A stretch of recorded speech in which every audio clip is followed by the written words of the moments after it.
Hello বন্ধুরা, দেখো স্নান করে এলাম। দুবার স্নান হয়ে গেল।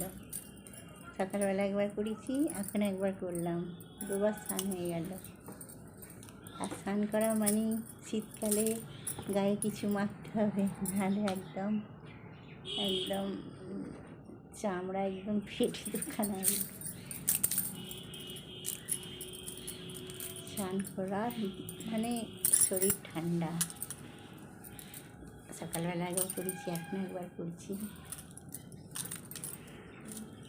যখন দাঁতে যন্ত্রণা হয় না, ছটকি করি, থাকা যায় না স্নান টান না করলে।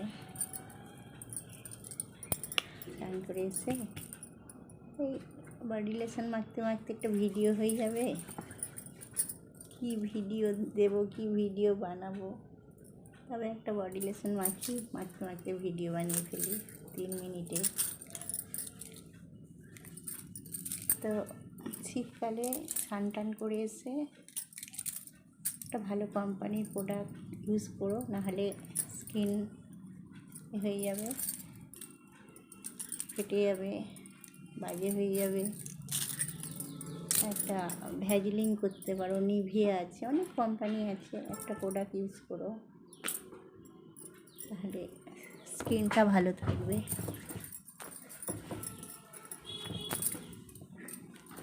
মাখাও হবে, ভিডিও হবে।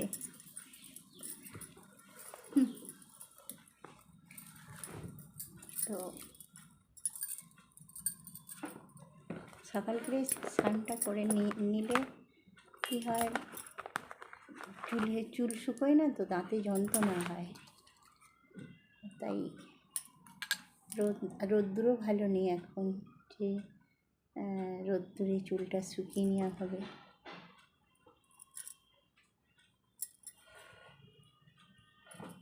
হিন্দু শাস্ত্রে তো একটুখানি সিঁদুর পরতেই হয়। হিন্দু শাস্ত্রের ব্যাপার আছে, মঙ্গল অমঙ্গলের ব্যাপার আছে। স্নান করা মানে একটু সিঁদুর পরা, একটু ফ্রেশ হওয়া, তাই না? একটুখানি ঠোঁটে আবার দিতে হবে, নাহলে ঠোঁট একদম ফেটে যাবে। স্ট্রবেরি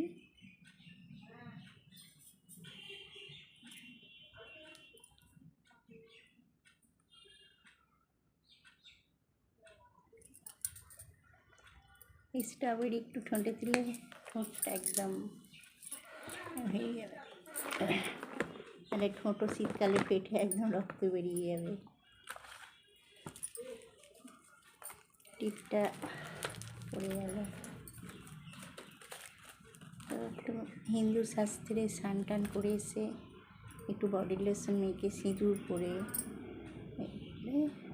একটা ভালো মঙ্গল, সংসারের জন্যই তো, বাচ্চা কাচ্চার জন্যই তো এত কিছু করা, তাই না? 3 মিনিট হয়ে যাচ্ছে, 3 মিনিট 29 সেকেন্ড হয়ে গেল। টাটা। একটা ভিডিও হলো আর আমার গায়ে মাখা হলো। Ta-ta, by.